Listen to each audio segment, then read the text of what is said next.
Üdvözlöm a kedves nézőket! Ez itt a Magyar Titok, a Csillagászati és Földtudományi Kutatóközpont csillagászati ismeretterjesztő műsorsorozata. Ha még nem tették meg, nagy tisztelettel kérem a YouTube csatornáról a feliratkozást, ez itt tehető meg alattam.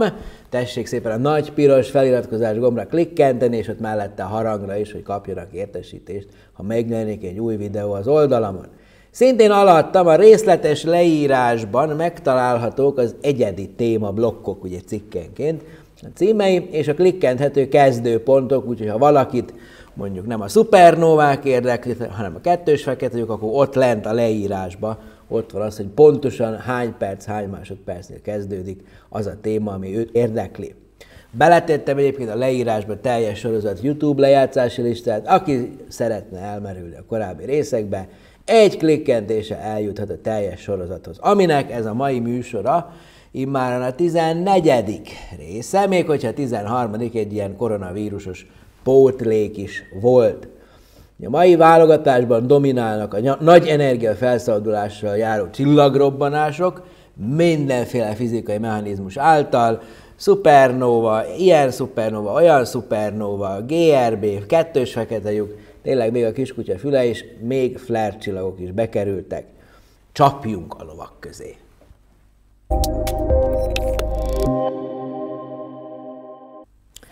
Szupernóvák. Ugye a gazdag galaxisukat is túlragyogni képes csillagrobbanások, melyekben egy komplett csillag megsemmisül, nyomában pedig neutroncsillag, fekete lyuk, vagy éppen csak a fénysebesség pár százalékával táguló, tehát akár több 10.000 km/szekundummal táguló forró gázfelhő marad. Ugye a kutatásuk annak ellenére nagyon intenzíven zajlik, hogy a tejútrendszerben a Kepler-féle 1604-es szupernóva óta nem láttunk lokális csillaghalált, és az elmúlt közel 420 évben a legközelebb is 170 000 fényévre a Nagy Magellán felhőben tűnt föl, ugye ez volt az SN 1987A, ez volt ugye a legfényesebb példány az elmúlt 420 évben, amit a csillagászat észlelt.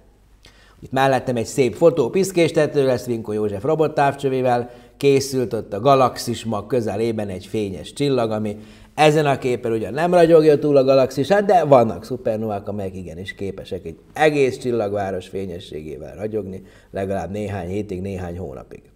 Ugye a földi óriás távcsövekkel és az űrteleszkópokkal fényévek millióira, milliárdjira feltűnő szupernóvák vizsgálata rendkívül népszerű tevékenység, talán a fizikai jelenségek egzotikuma okán. Szokták mondani, hogy a csillagászok nagy gyerekek, szeretnek mindent, ami úgy durran, robban, pörköl, dübörög, hát ez valószínűleg egyedi személyi motivációk mögött szintén megtalálható.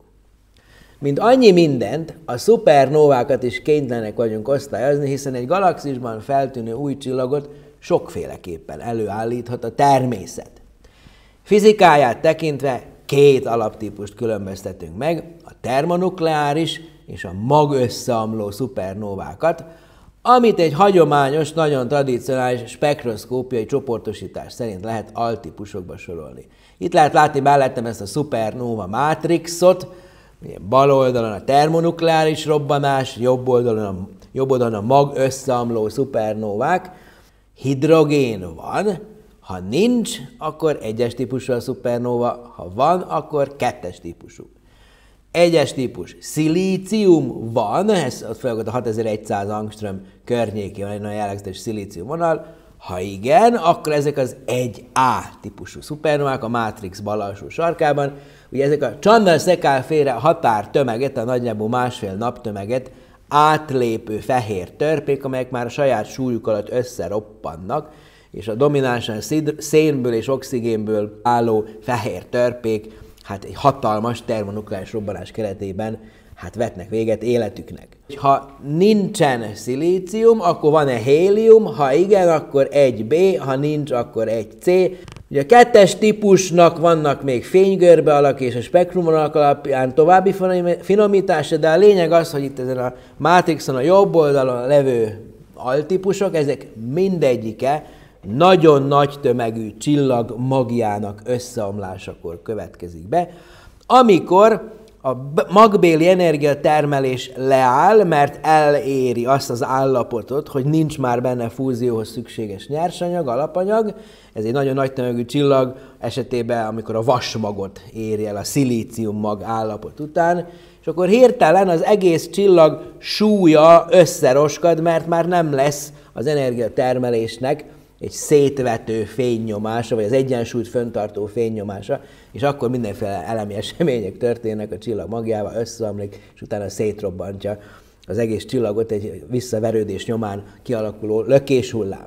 Ugye az 1B1C-nél nincsen hidrogén, már pedig egy nagy tömegű csillagnál még nincsen hidrogén, azért, mert vélhetőleg ezek az altípusba tartozó nagyon nagy tömegű csillagok elvesztették a külső burkukat, amit vélhetőleg az okozott, hogy egy közeli kísérő megperturbálta a csillag fejlődését és a legkülső rétegeit, akár a kettős kölcsönhatás, akár nagyon erős csillagszél révén egy magányos, nagyon nagy tömegű csillag is képes ledobni. És akkor már az a réteg lesz a csillag legkülsején, ahol hélium, vagy már csak szén, meg oxigén, meg ilyesmik vannak.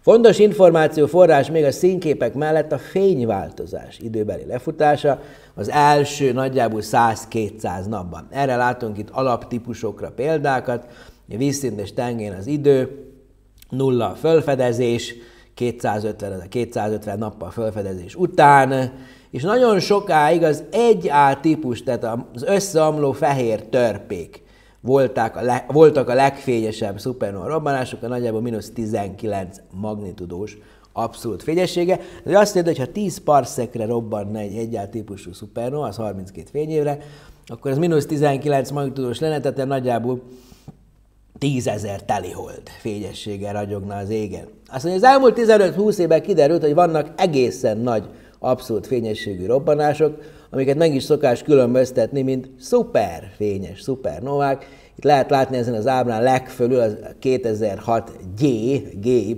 jelzésű szupernova, amit elsőként azonosítottak be ebbe a típusba, ez -22 magnitudós abszolút fényességével minden korábbi szupernovát 15-6 évvel ezelőtt fölülmúlt fényességébe. Ma már frissebb példákat is ismerünk, az igazi rekorderek az elmúlt évtizedben jöttek elő. Ezek akár több 100 milliárd napluminozitásra is ragyoghatnak, és bár a pontos modellek mindmáig hiányoznak, a szakma egyetért abban, hogy ezek a szuperfényes szupernovák nagy valószínűséggel nagyon nagy tömegű csillagokat szétvető, egzotikus fizikai folyamatok révén alakulnak ki. Ténylegesen lehet látni, most egy olyan ábra van itt mellettem bal oldalon, ahol megint vízszintes tengen az idő, a függőleges tengen viszont a nap luminozitásbeli egység hányszor fényesebb, mint a nap. A szaggatott vonal az ábra közepén a tejútrendszerünk luminozitását mutatja, és lehet látni, hogy két ismert szuperfényes szupernova még a tejútrendszerünket is akár 10-szeresen felülmúlt a teljes fénykibocsátásba egy a nagyjából 50 napos időtartamig. Tehát ténylegesen vannak nagyon nagy energiájú csillagrobbanások.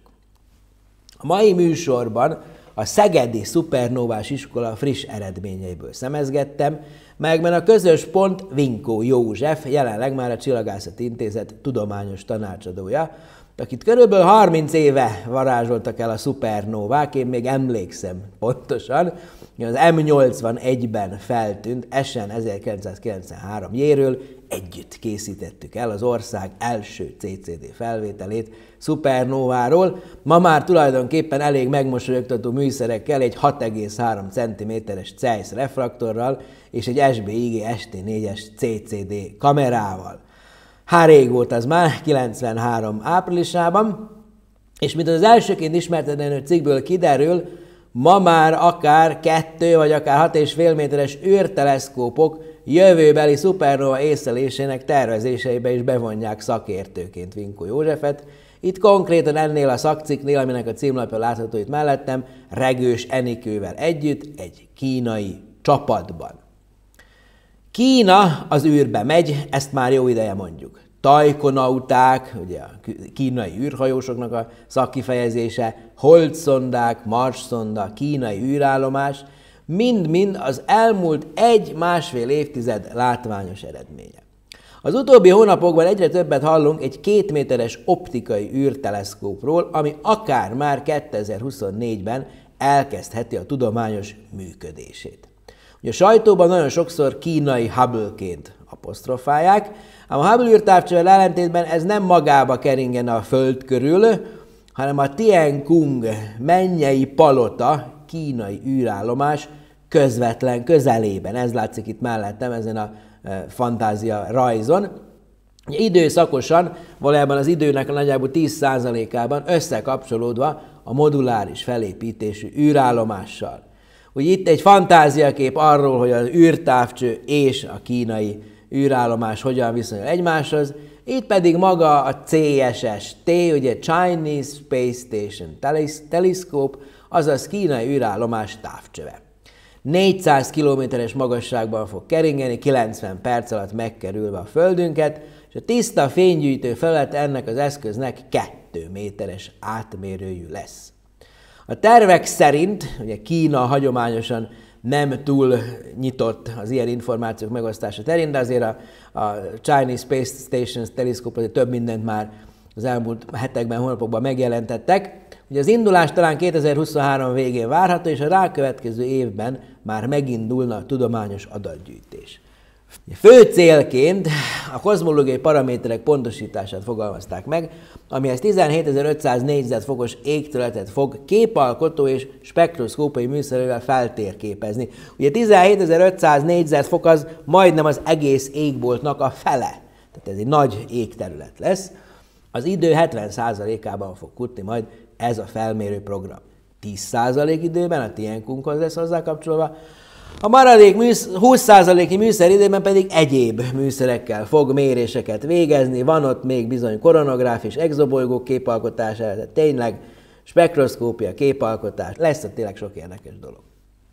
Ugye a Vinkó Józsefék közreműködésével dolgozó csapat a fő felmérő kamerára kitalált 10 négyzetfokos időtartományú felmérést szimulálták. Mellettem ez a mozaik mutatja azt a kamerát, amiben összesen 30 darab 9000x9000-es pixel számú CCD kamera fogja rögzíteni a távcső képét, és a betűk a különböző kis bélyegképeken annak a szűrőnek az elnevezését mutatják, amin keresztül az adatgyűjtés történni fog.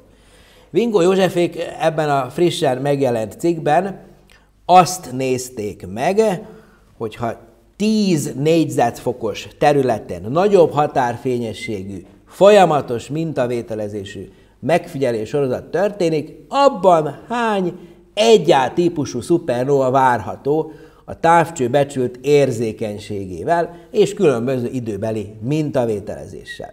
Ennek a mellettem levő mátrixnak a középső tartománya az 1,1 négyzetfokot fed le az égen, ebből 9 darab az a 10 négyzetfok, és azt nézték meg, hogy ezeken a képeken különböző elemi föltevésekkel élve a szupernóvák gyakoriságáról hány 1A típusú szupernóva várható. Ugye emlékezhetnék rá, hogy az 1A típusú szupernóvák, az összeomló fehér törpék, azok, amelyek kozmológiai távolságmérésre használhatók.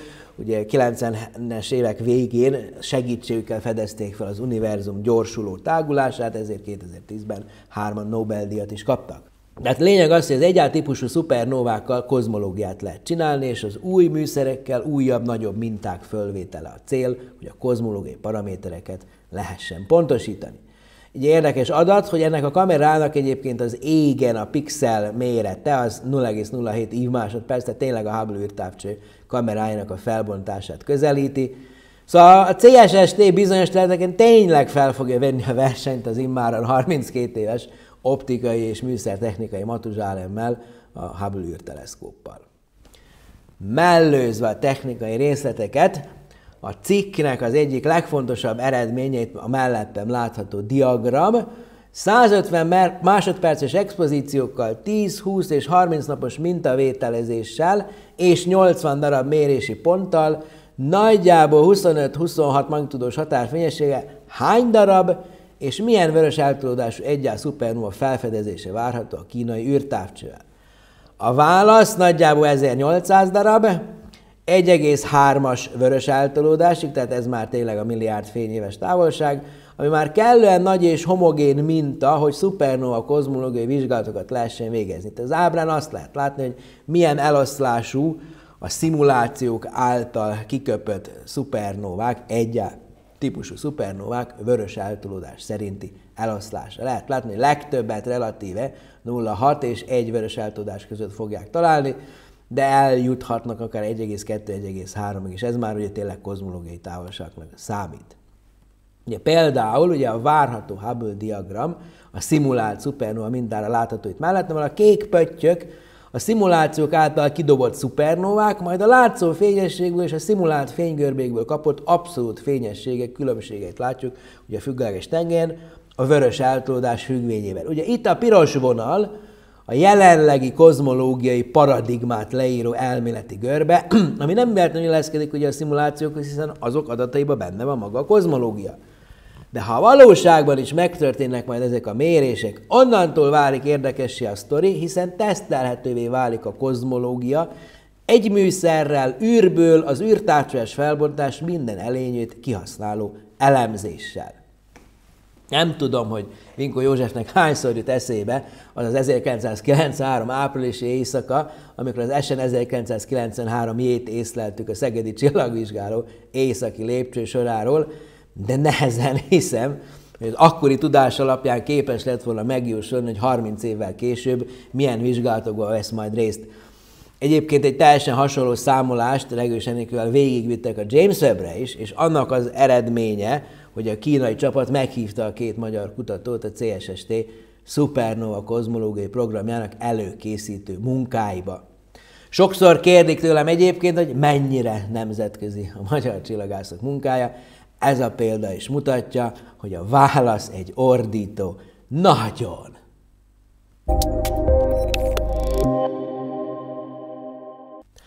Nem megyünk nagyon messzire Vinkó Józseftől, hiszen a következő vizsgálatban korábbi PhD hallgatója, Szalai Tamás, a Szegedi Tudományegyetem posztdoktori kutatója képviseli a magyar szakmát.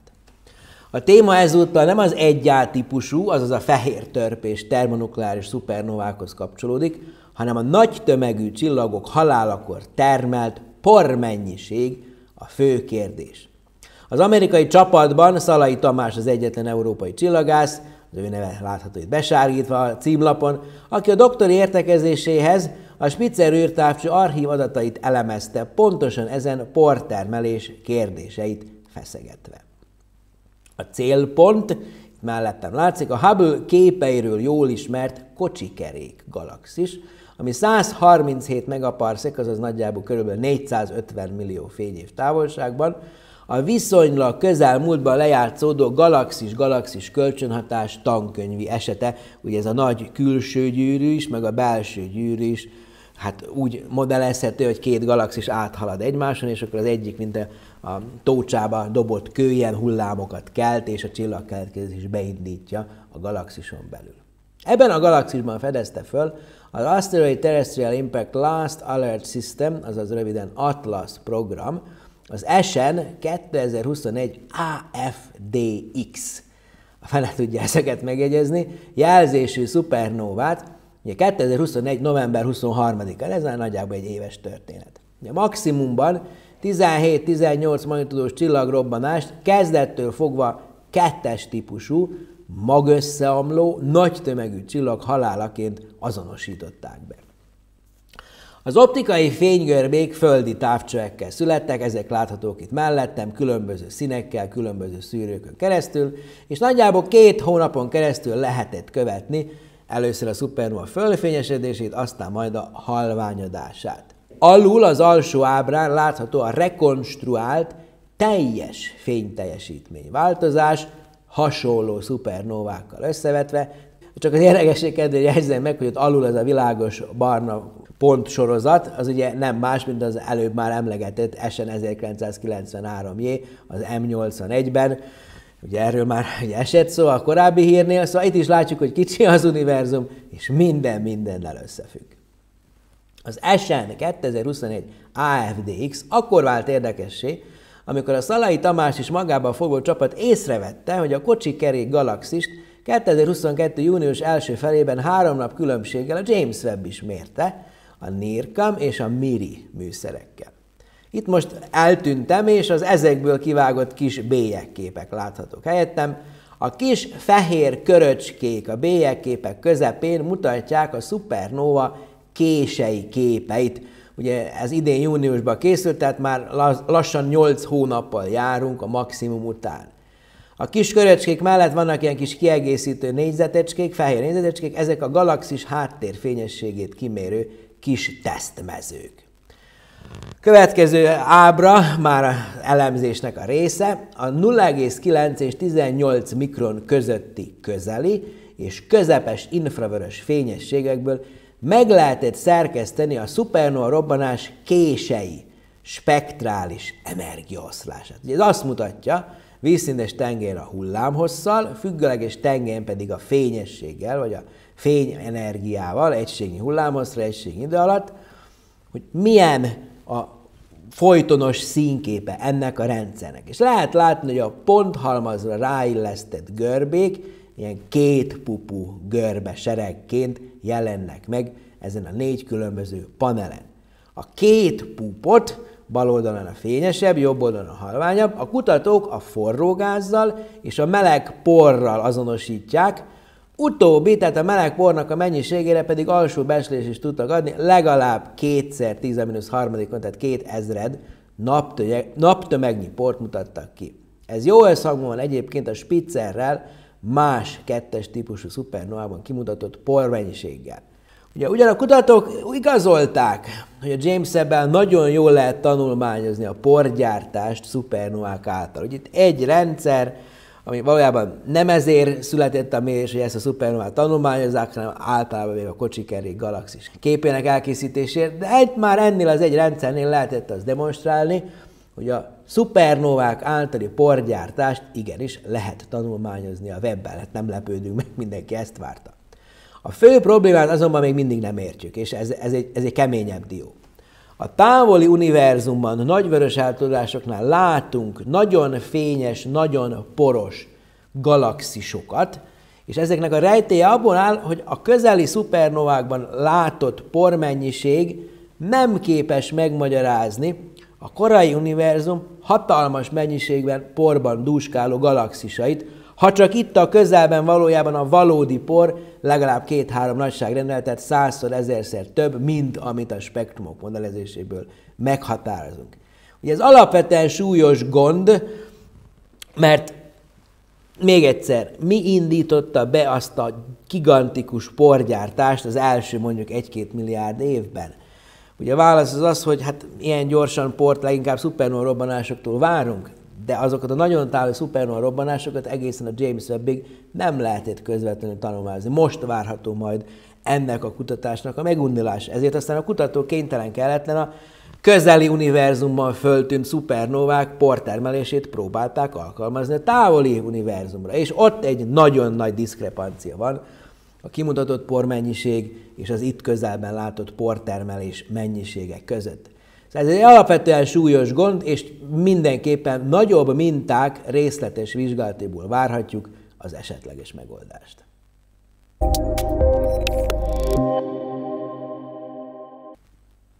Következő tanulmányunk is nagy tömegű csillagok halálakor keletkező és ledobódó anyaggal foglalkozik, ám ezúttal a robbanáskor letermelt radioaktív elemek összmennyisége áll a figyelem középpontjában.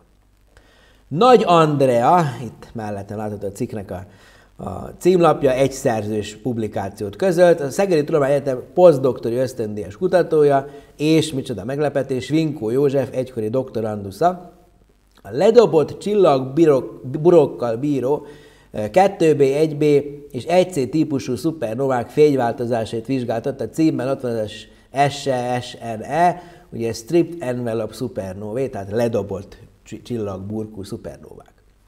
Ezeknek a fényváltozásait egy 59 szupernova robbanásból álló minta elemzésével tanulmányozta.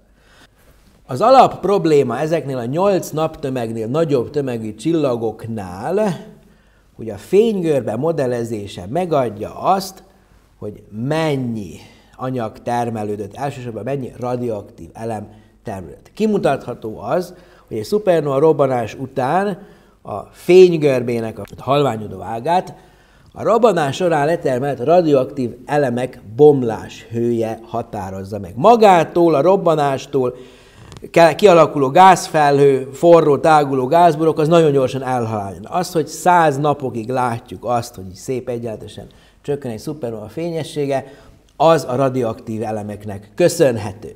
A tömegdiszkrepancia, amit már a cikk címében is föltűnik, az arról szól, hogy a fénygörbe korai szakaszából és a fénygörbe távoli szakaszából meghatározott, letermelt és kidobódott anyag mennyiség között egy nagyon nagy különbség mutatkozik. A munka során Nagy Andrea 4 különböző módszert tesztelt a robbanáskor ledobott anyag mennyiség becslésére. A korai szakaszra más közelítések érvényesek, mint a késői görbékre. Minden esetre itt most az itt bemutatott 6 fénygörbe és illesztéseik elméleti görbékkel jól reprezentálják az összesen 59 csillagos mintában látható tendenciákat. A piros pontok azok a mérési adatok, a különböző vonalak pedig a különböző közelítéseket alkalmazó elméleti modellgörbék. Sajnos a vizsgálat legfőbb eredménye az 3 táblázat, ezekből egynek az egyik részét mutatom be itt most mellettem, amelyekben különböző módszerekkel és különböző előfeltevésekkel kiszámolta a robbanáskor ledobódott anyagmennyiséget. Itt, ha a számokra ránézünk, tényleg a táblázatnak a legelső sora a régi ismerős, SN 1993J, az egy nagyon jól tanulmányozott szupernóva, és nem feltétlenül a mi Zeiss-Tele Martor plusz ST4-es CCD-s adataink alapján. Lehet látni, hogy 4 különböző oszlopban teljesen különböző számok vannak. 2 naptömeg, 2,3 naptömeg, 14 naptömeg, 14 naptömeg. Lehet látni, hogy néhány esetben egész jól egyeznek a számok, de legtöbb robbanásra akár 4-5-10-szeres különbség is mutatkozik. Ugye az első 2 ebben a 4 oszlopban a fénygörbe felfutó szakaszából származik. Ott nagyon fontos, hogy tényleg a felfedezés az még a maximum előtt történt, mert akkor lehetséges ilyen típusú számolásokat végezni.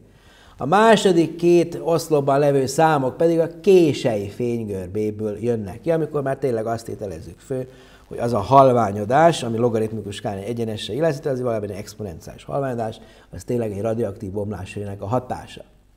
Ugye látszik, hogy a fénygörbe eleje és a vége más-más tömeget ad, ez a tömegdiszkrepancia, és a helyzet az, hogy a megoldás felé egyelőre még ez a vizsgálat sem jutott sokkal közelebb. Csak megmutatja azt, hogy igen, egy nagy mintára teljesen egyértelműen létezik ez az eltérés a különböző közelítések között, és egyelőre nem értjük, hogy mi okozza ezt. És érdekes megjegyezni, hogy például az 1A típusú szupernováknál nincsen ilyen típusú tömegdiszkrepancia, ott a ledobódott anyag mennyiséget nagyon szépen kiadják a fénygörbe korai szakaszából számoló modellek is, meg a fénygörbe késői szakaszából számoló modellek. A helyzet ismét az egyébként, hogy kiderül, felfedezni szupernovákat tulajdonképpen könnyű. De aztán asztrofizikát csinálni a megfigyelés adatokból, kideríteni a természet titkait, na az már egyáltalán nem triviális. Nagy Andrea már a doktoriában is foglalkozott ezzel a tömegdiszkrepanciával, és még több évvel később is még csak mindig tapogatja a probléma körvonalait, ez egy kemény dió. Hiába, mondhatnánk akár kissé ironikusan, nehéz dolog egy megfigyeléseket modellező asztrofizikus élete.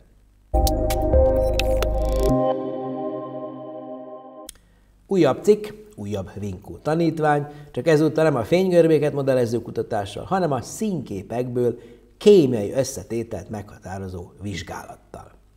Könyves Tóth Réka, ismét egy egyszerzős cikk, a hidrogénben szegény, szuperfényes szupernovák spektroszkópiai változatosságát vizsgálta 27 rendszer maximum előtti spektrumait elemezve. Ez nagyon tudományosan hangzott. Kicsit világítsuk meg érthetőben a hátteret. Ugye emlékeztető gyaránt, a szuperfényes szupernóvák hasonlóak a normálisakhoz, csak éppen sokkal nagyobb abszolút fényességűek, és a fényváltozásuk menete is lassabb. Ugye itt balra mellettem látható, 1A szupernóva, 2-es szupernóva, alul a görbesereg, fölül pedig ugye a legelsőként beazonosított szuperfényes szupernóva, 2006 GY-nak a fénygörbéje. Ugye az, hogy a fényváltozás egyébként lassabb lefutású, lassabban ér el a maximumát, és aztán lassabban halványodik, teszi egyébként lehetővé azt, hogy a felfutó fénygörbén is léteznek mérések egészen sok rendszerre. Itt ebben az esetben Könyves Tóth Réka cikkében az alapjelenség egy W alakú spektrális jellemző 400 és 500 nanométer között, ami bizonyos szuperfényes szupernovákban van, máshol meg nincs.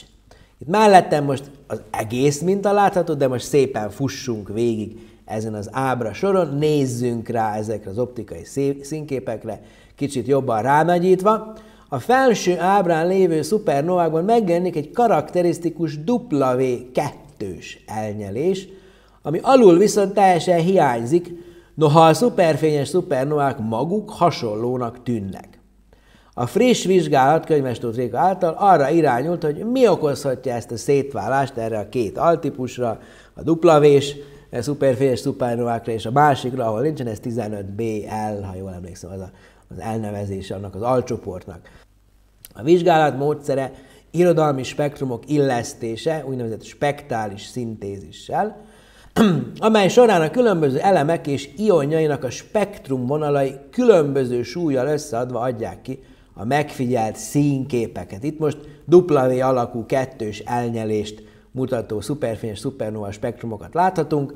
Ugye minden egyes panel egy-egy szupernóvát mutat, ahol legalul a fekete görbék mutatják az észlelt színképeket, a piros görbék a legjobb illeszkedést adó elméleti modellek, fölül a lila vonalak pedig a különböző elemeknek a számolt, különböző paraméterekkel kiszélesített színkép vonalait látjuk. Jól lehet látni, a W alakú kettős elnyelés az az egyszeresen ionizált oxigén, amit ugye csillagászok O2-vel jelölnek, ehhez társul. A két fő illesztési paraméter a szupernóva robbanások fotoszférikus hőmérséklete és a tágulási sebesség. Tehát ezeket módosítgatja ahhoz a modell, hogy aztán kiszámolja a különböző elemeknek és ionoknak a színképét. De pontosan ebből, az utóbbiból, a különböző elemeknek a színképi súlyából kijön ezen elemeknek a gyakorisága a robbanási felhőben. Itt ez a mellettem lévő nagyon furcsa ábra, leginkább talán a Voyager szondákra rakott ilyen idegen civilizációnak küldött üzenetre emlékeztet. Van ott egy piros vonal az ábra közepén, felette vannak a W alakú spektrális jellemzős szupernovák, alatta a másik csoport, és jól látszik, hogy nem csak az O2-ben van markáns különbség, tehát ott a közepétől balra fölföld, van egy végig ott a bal oszlop, ott vannak az oxigén 2 elnyelések, a W-k, amik alul a piros vonal alatt teljesen hiányoznak. Viszont cserébe jobbra lent erős barna oszlopokat látunk, ugye magnézium, szilícium és a vas ionokban. Tehát van egy markáns különbsége ténylegesen spektrálisan, és a határ az nagyjából 12 000 fokos fotoszférikus hőmérsékletnél található. Mire utal mindez? Mire jó ez az egész? A fő üzenet szerintem az, hogy ami 2006-ban még egy magányos érdekességnek tűnt, ugye az SR 2006 GY, mára az égbolt felmérő programoknak köszönhetően saját kis alterületté vált a szupernóva robbanások kutatásában, amit még egyelőre nagyon hiányosan értünk csak. Az az igazság, hogy az elméletek nem igazán jósoltak ilyen nagy energiájú csillagrobbanásokat, tehát pusztán már a létezésük is egy meglepetés volt, ezért a megismerést alapvetően ezen a területen a megfigyelések viszik előre, egyre nagyobb minták homogén vizsgálatát lehetővé téve, hát lehet látni, hogy itt is Könyves Tóth Réka 27-28 csillagot tud már vizsgálni, nem csak egy-kettőnél vakargatja a fejét, hogy mi a fene okozhatja ennél a nagy tömegű csillaghalálnál ezt az érdekességet. Tehát lehet látni, hogy előjönnek olyan dolgok, amelyeknek akár még csak 15-20 év ezelőtt a létezését sem sejtettük. Na hát ezért érdekes egyébként a csillagászat és a megfigyelési asztrofizika. Gamma villanások. A GVV 170817 gravitációs hullám forrás és egy időben gamma villanás felfedezése elindította a valódi többcsatornás csillagászatot. Ugye emlékeztetőül ez volt az a jelenség, amelyet egymástól függetlenül detektált a LIGO gravitációs hullám obszervatórium itt lent a Föld felszínén, és űrbéli gamma obszervatóriumok, mint rövid gamma villanást. Ekkor vált 5 évvel ezelőtt egyértelmű, hogy a 2 másodpercnél rövidebb gamma villanásokat legalább bizonyos arányban összeolvadó kettős neutroncsillagok okozzák. Anno a felfedezés bejelentésekor valaki írt is róla egy Index véleménycikket, ugye a következő ekkora dolog a Földön kívüli élet felfedezése lesz, harsogta a véleménycikk címe. Igen, ezt én magam írtam, azt állítva, hogy ez egy hatalmas, nagy súlyú felfedezés. Én megmondom őszintén, 5 évvel később is kitartok emellett, mert a GEV 170817 gravitációs hullám forrásként és gamma villanásként egy fundamentális előrelépés volt az elméletek, nagyon komplikált elméletek megfigyelésekkel történt igazolásának irányába. Ez a cikk mind máig fönn van az Index archívumban, akit érdekelnek a pontos érveim, nyugodtan rákeresett, erre kell rágooglizni, hogy a következő ekkora dolog a Földön kívül élet felfedezése lesz. Aztán a 2017-es jelenség utófénylésének követése megmutatta, hogy az addigra már kilónóvaként ismert robbanásnál röntgen utófény több nappal később jelentkezett, a rádiótartományban jelentkező sugárzás meg akár 100 nappal a konkrét összeolvadás után jelentkezett.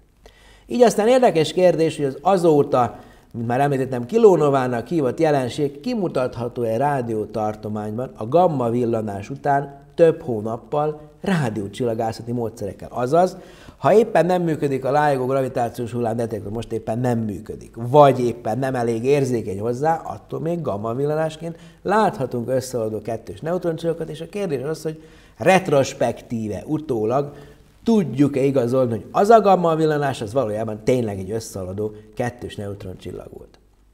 Egy kisebb mintát összeállítva erre vállalkozott egy amerikai társaság, benne Bartos Imrével, Márka Zsuzsannával és Márka Szabolccsal, mindhárman amerikai kutatóintézetekben dolgoznak.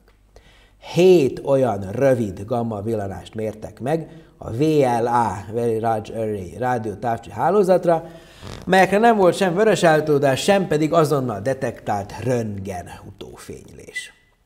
A 7-ből egy esetben találtak valamit.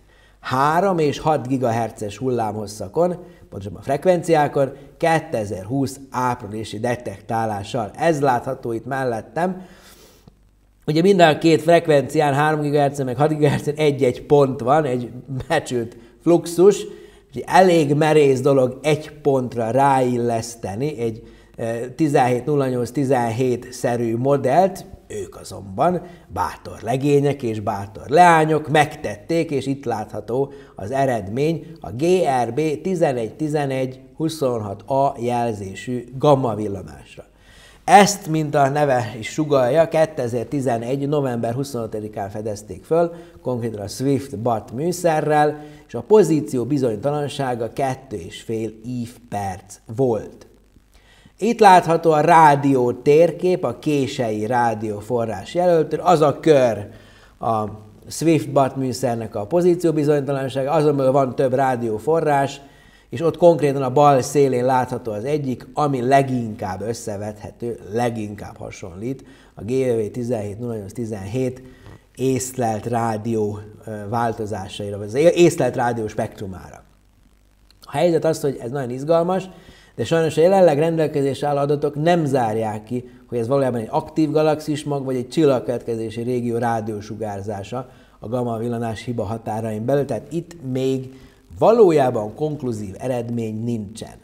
A kutatók fő következtetése az, hogy ez a kis minta alapján egy lehetséges detektálás még kevés. Mélyebb összefüggések felderítésére ez egy triviális megállapítás, de azért nagyon jó volt, hogy ezt konkrét rádiómérésekkel igazolták. Ugyanakkor, ha csak a közeli rövid GRB-k 10%-a produkál ilyen gravitációs hullám forráshoz kapcsolódó rádiósugárzást, akkor kicsit nagyobb erőfeszítéssel, megfigyelési adatgyűjtéssel egyértelműen kimutatható lesz néhány komolyabb jelölt. Klasszikus konklúzió, további megfigyelések szükségesek az egyértelmű eredményekhez.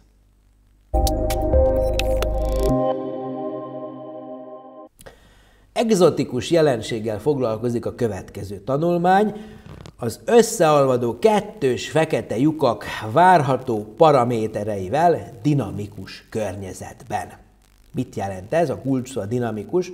Magányos, szeparált kettős fekete lyukaknál azt várjuk, hogy nagyon gyorsan kialakul a körpálya mindkét komponensre. Így az összeolvadásuk a gravitációs hullámok kisugárzása révén a körpályás formulákat követi. Viszont mi a helyzet például egy szupermasszív fekete lyuk egy galaxis mag közelében? Itt ez a fantáziarajz pont ezt mutatja, ott messze balra, hátul a távolban egy millió-milliárd naptömegű központi fekete lyuk a galaxison belül, aminek a közelében, ott előtérben egy kettős fekete lyuk keringőzik és érzi a külső gravitációs térnek a hatásait. Az elmúlt kb. 7 évben már lassan 100 összeolvadó kettős fekete lyukat detektált a LIGO kísérlet és nemzetközi partnere is. Kezdenek előjönni a nem teljesen körpályán keringő kettősök összeolvadásai. Gondán László, ismét egy egyszerzős cikk, az ELTE doktorandusza ilyeneket szimulált galaxis magok szuper nagy tömegű fekete lyukainak közelébe. Arra volt kíváncsi, hogy milyen gravitációs hullámforrásokat várunk galaxismagok térségéből, milyen vörös eltolódásoknál várjuk, tehát a legvalószínűbb a LIGO által detektált példányok, és hogy milyen kettős paramétereket várunk a legvalószínűbb értékként az észlelt jelenségeknél. A cikk nagyon sok technikai részletet tartalmaz, ugye nagyobb levezetések nélkül is összejön 19 képlet, ami bemutatja az alkalmazott alapösszefüggéseket. A vizsgálat legfontosabb eredménye 2 ábrasor. Az első itt mellettem látható, és azt mutatja, hogy milyen valószínűséggel, milyen paraméterű kettős fekete lyukak összeolvadását lesz képes detektálni az Advanced LIGO 1 állomása 5 és 50 naptömeg közé eső tömegű fekete lyukakra.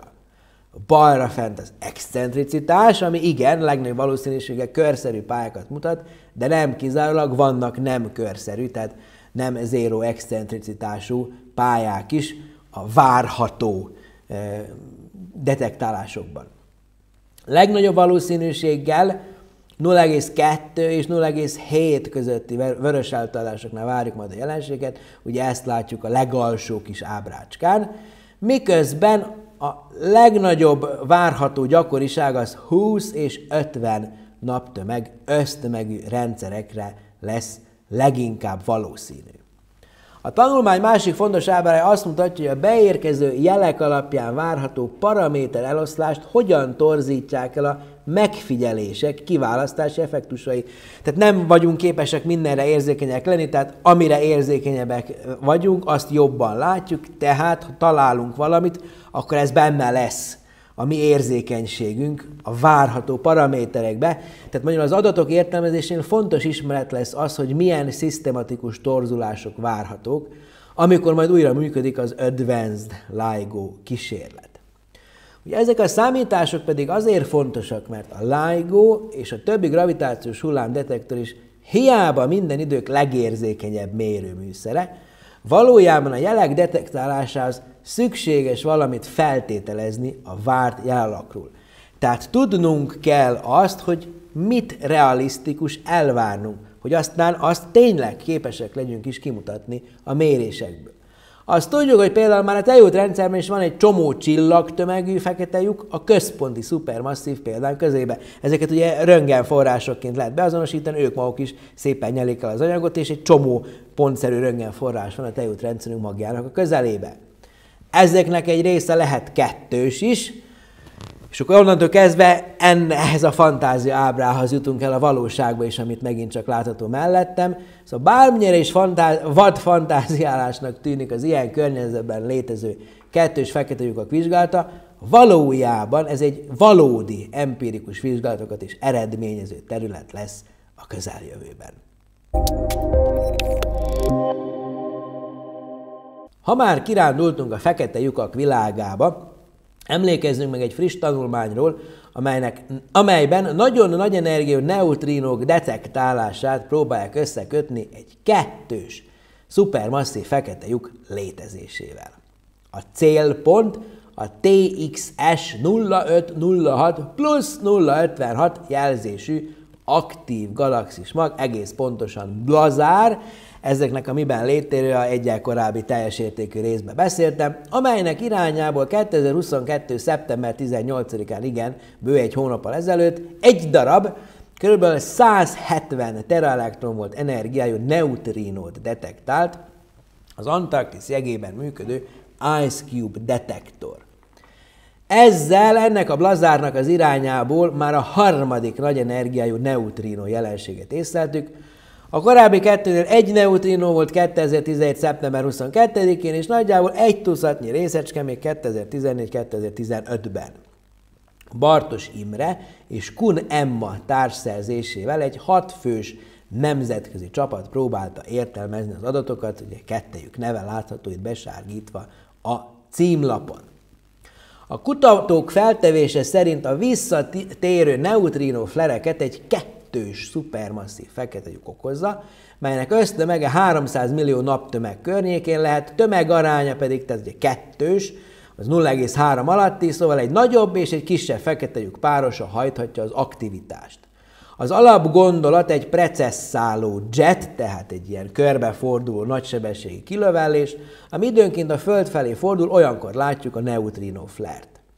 A precessziót pedig egy tömegbefogó szupermasszív fekete lyukat kívülről perturbáló másik fekete lyuk okozza. Hogy igaz-e a feltevés, már a következő években kiderülhet, mint hogy az itt látszó ábrán kékes színű sávok jelzik a jövőben várt újabb neutrino kitöréseket, hogy alul lehet látni az éveket, 2022, az volt most idén, 2024, 26, 28, 2030. Ugye, tehát magyarul, hogy igaz ez a feltevés, egy ilyen precesszáló jet okozza ezt a neutrino kitörést, már következő években kiderülhet, ha ezeknek az előrejelzéseknek bármelyik is bejön, az elmélet komoly megerősítést kaphat.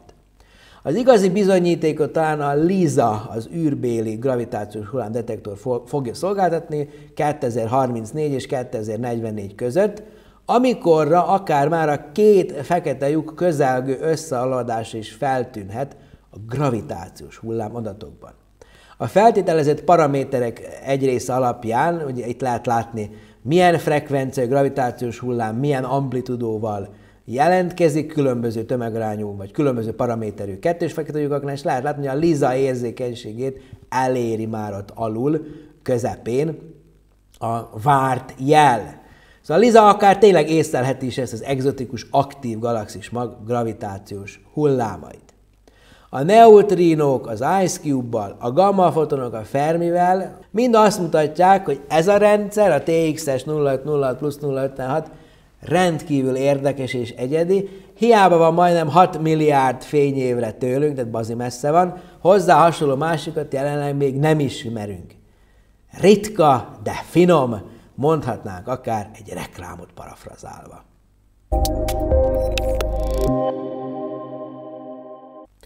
Beérkezünk a normál csillagok világába, ahol a robbanások a mágneses aktivitással és a mágneses energiák hirtelen felszabadulásával hozhatók összefüggésbe.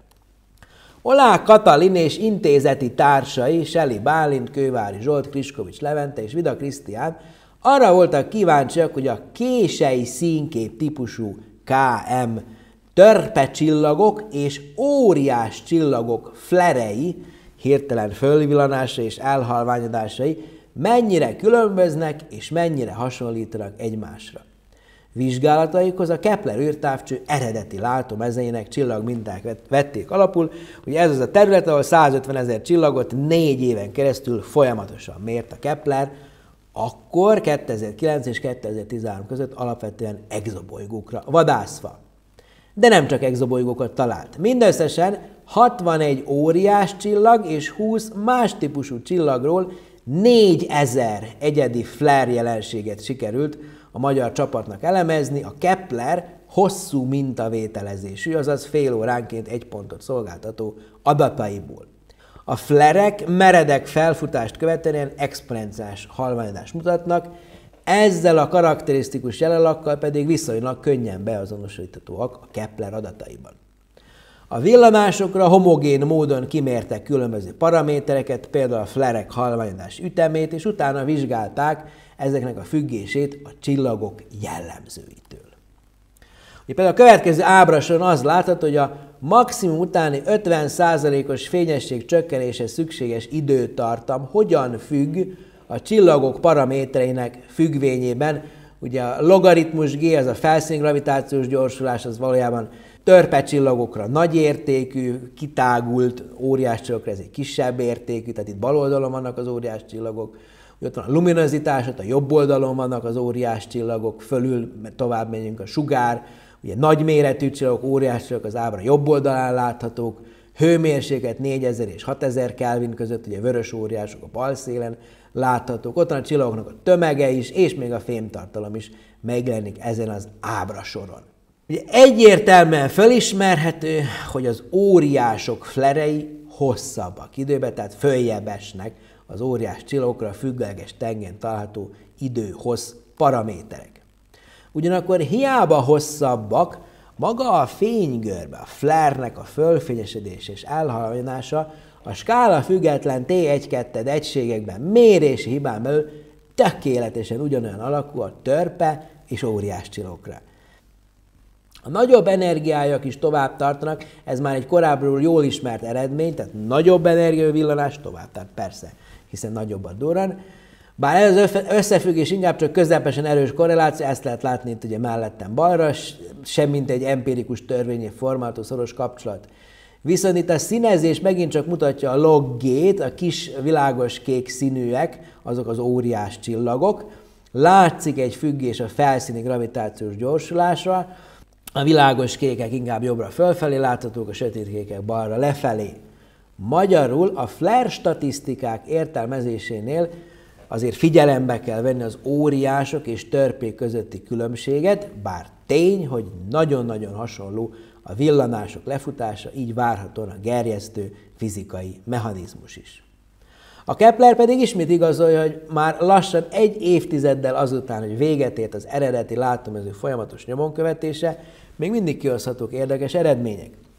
Jelenleg pedig zajlik a TESS általi adatgyűjtés, ami az egész égre kiterjedő adatbázist ad csillagok fényváltozásairól, így köztük a hirtelen flerekről is. Úgyhogy ez a téma nem fog elaludni a következő években sem.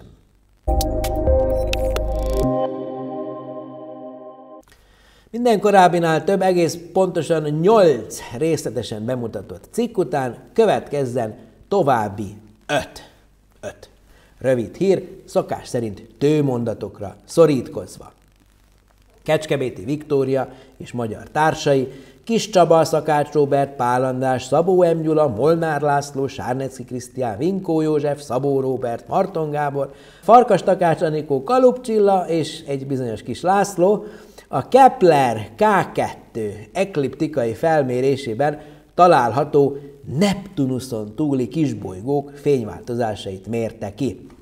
Összesen 66 célpontot vizsgáltunk, és 56%-ukra, azért nagyjából 33, meg még egy picikája, 35-36 égitest, sikerült kimutatni periódikus fényváltozást legnagyobb valószínűséggel az égitestek forgási periódusát.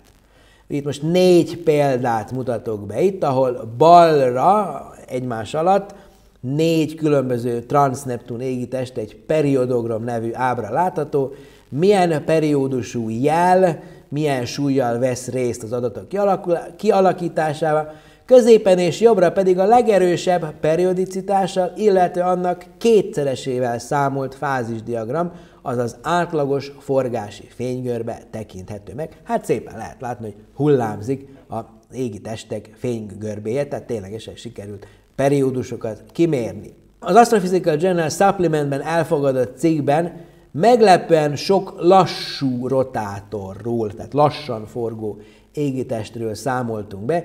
Volt olyan transzneptun kisbolygó, ahol 80 órás forgási periódus adódott a K2 adatokba.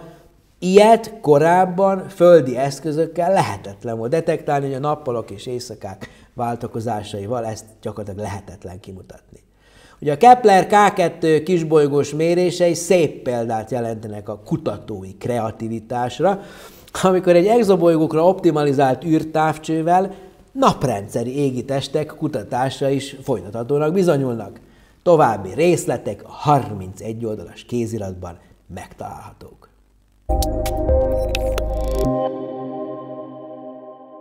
Egy amerikai csapat, benne apai Dániellel, a Steward Observatory University of Arizona munkatársával egy L-színkép típusú barna törpe Hubble űrtávcsöves méréseit mutatta be egy friss cikkben.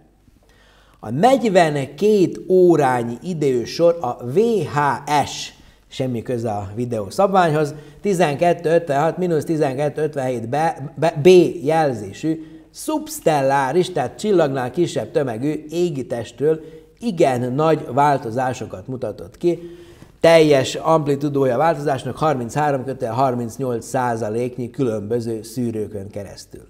Összesen 42 órán keresztül gyűjtötte Hubble az adatokat, és a 3 színusz hullám összegével leírva ezeket a méréseket, a kutatók állítása az, hogy a barna törpe légkörében a Jupiteréhez hasonló sávok, foltok, vagy akár mindkettő is megtalálható. A bolygók és barna törpék pedig hiába halványak, az ilyen adatokon keresztül is megmutatkozik érdekességük és közeli kapcsolatuk. További részletek a 24 oldalas szakcikkben megtalálhatók. Klagyivik Péter egy nagyobb európai és japán csapat részeként a TRAPPIST-1 rendszerrel foglalkozott, annak is a csillagflereivel. Nem ússzuk meg ezt a robbanásos motívumot, még itt is visszaköszön. 2016 és 2021 között több flert is sikerült kimérni a Muscat 1 és Muscat 2 többszín fotometriai műszerrel, ugye fényességet mér különböző szűrőkön keresztül egy időben, ezek Japánban és a Kanári-szigeteken működnek 1,8-1,5 méteres tükör átmérőjű teleszkópokon, tehát még csak azt sem lehet mondani, hogy gigantikus, óriás távcsöveken. Az egyszerre sok szűrőn keresztül kimért felvillanásokra először sikerült precíz hőmérsékleteket meghatározni, ilyen Planck görbék illesztésével, erre látható itt egy példa mellettem balra, amelyek alapján a TRAPPIST-1 villanásai 8000 fokos és 6000 fokos Kelvinben kifejezett hőmérsékletűek voltak, maximumban elérve akár a 14000 és 8300 Kelvin fokos hőmérsékletet. Ezek a számadatok azért érdekesek, mert klasszikusan, amikor csillagflereket vizsgálnak kutatók, és adott esetben azt nézik meg, hogy az mennyire pusztítja a potenciális lakhatóságát a körülte keringő exobolygókon, azt mondják, hogy hát a flerek ezeken nagyjából 9-10 ezer fokos villanások. Ugye 8000 meg 6000, a 9000-től meg 10.000-től azért jelentősen különbözik. Már csak azért is, mert arra gondolunk, hogy egy mondjuk hőmérsékleti sugárzónál a kisugárzott teljes fényenergia a hőmérséklet negyedik hatványával skálázódik. Tehát ha valami kétszer melegebb, vagy kétszer hidegebb, akkor ugye akár 16-szor lehet a teljes fényenergia kisebb, vagy nagyobb. Nagyon nem mindegy, hogy valamit 10.000 fokosnak tételezünk föl, vagy 6000 fokosnak.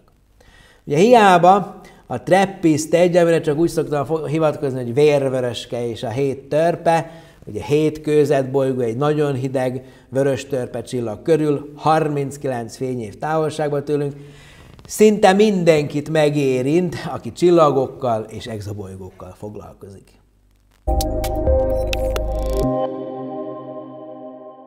Borkovics Tamás, akiről sokat beszéltem már különböző Magyar Titok adásokban, egy nagyobb nemzetközi csapatban tovább folytatta a hierarchikus többes rendszerek vizsgálatait.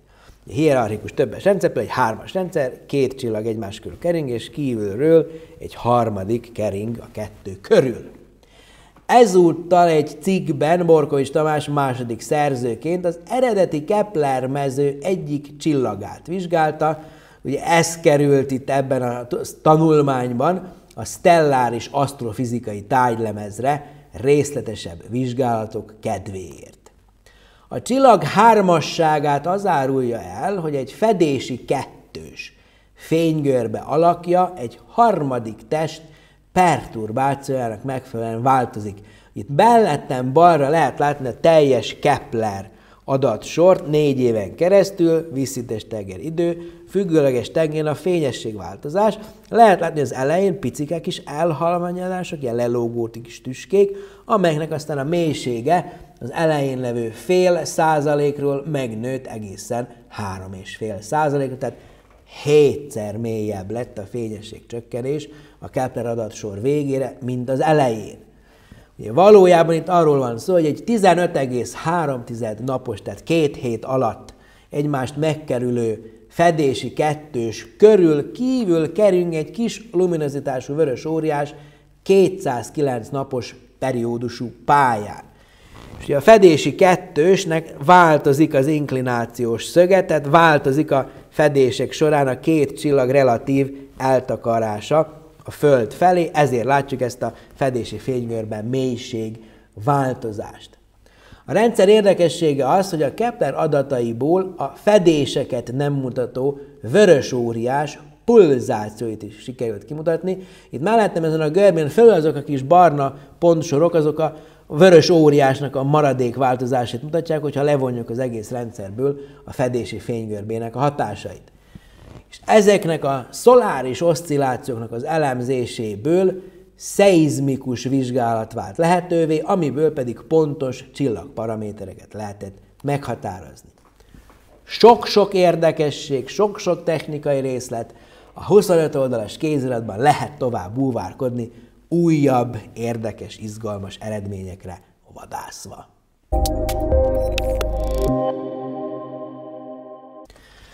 Végezetül egy kemény elméleti cikk bolygórendszerek stabilitás vizsgálatairól. A csapatot Kovács Tamás vezette az eltéről, és a többiek is mind főleg egyetemi emberek, Pszota Máté, Kővári Emese, Forgás Dajka Emese és Sándor Zsolt. A nevek alapján a szakértő szem nem lepődik meg, hogy a kaotikus égimechanikai rendszerek fázis térbeli stabilitását vizsgálták. Például ezen a nagyon szép kékes színezetű ábrán itt mellettem a Nap, Jupiter, Szaturnusz 3-as hosszú távú stabilitását látjuk, pontonként feltérképezve az eseményeket, hogy milyen fél nagy tengelyérték, tehát milyen távolság a naptól, ez van a vízszintes tenger, és milyen excentricitás pálya elnyúltság mellett, milyen lesz az éppen vizsgált pozícióból indítva egy bolygót hosszú távú stabilitása. Ugye egy piros pötty jobbra lent mutatja a Szaturnusz aktuális elhelyezkedését ezen a síkon. Ugye a fázistérbeli vizsgálatoknál a káosz elméletben találkozunk, amikor nem idő függvényében vizsgálunk különböző paramétereket, hanem a rendszert jellemző paraméterek egymás által mutatott összefüggéseit értelmezzük úgy, mint egy ilyen fázistér, a lehetséges konfigurációknak a tere, és ebben nézzük azt, hogy merre megy a rendszer. Ugye a klasszikus példám a fázistér és időtartománybeli vizsgálatok közötti különbségre az az inga. Ugye egy matematikai ingánál lehet azt vizsgálni, hogy az inga vége milyen kitéréseket ír le az idő függvényében, és akkor kapunk szépen a kitérésre és az inga mindenkori sebességére egy színuszos és egy koszinuszos jelet. Ezzel szemben lehet egy ingát úgy is tanulmányozni, hogy a vízszintes tengeren mutatjuk a kitérését, a függőleges tengeren a sebességét, és a kitérés sebesség síkon, mint egy fizikai fázistérben látjuk valójában egy parabola mentén ide-oda az ingát változni. Tehát az időtartománybeli vizsgálatok helyett a fázistérbe áttranszformálva a rendszerek stabilitása újszerű matematikai módszerekkel vizsgálható. Nem könnyű olvasmány, Kovács Tamás és társainak a cikke, nem is állítom, hogy sokat megértettem belőle, viszont maximális elismerésemet fejezem ki az égi mechanikához értő kollégák eredményeiért. Bővebben a 7 oldalas cikkben lehet utána nézni egyébként, hogy mi is történt, de az olvasónak fel kell készülni a fázistér rekonstrukcióra, a Rényi entrópia, a visszatérési térképek és a káosz detektálás kifejezések gyakori használatára, tehát ha valaki ezeket ne érti, bele se vágjon a cikkbe. Aki viszont érti, az szerintem egy rendkívül inspiráló olvasmányt kaphat a kezébe.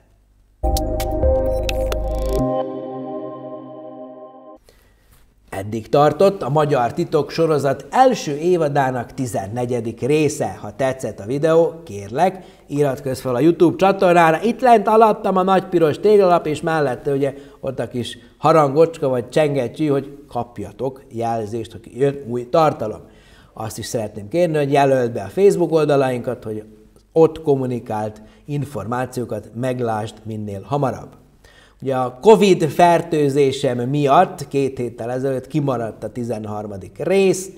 Ezek után terveink szerint továbbra is 2 hetente jelentkezünk itt a YouTube-on, szerda esti 8-as élő premierek alakjában. Előre fölvett videó, én viszont ott ülök a premier alatt egy számítógép vagy valamilyen eszköz mellett, és várom a nézők kérdéseit a Kis László YouTube csatornán, és ott élőben válaszolok a föltett kérdésekre. A jövőben is várjuk vissza a kedves nézőinket, a sorozat az év végéig biztosan folytatódik. Köszönöm szépen a figyelmet, akármilyen napszak, jó reggelt, jó estét, jó napot kívánok, köszönöm a figyelmet, viszontlátásra, sziasztok!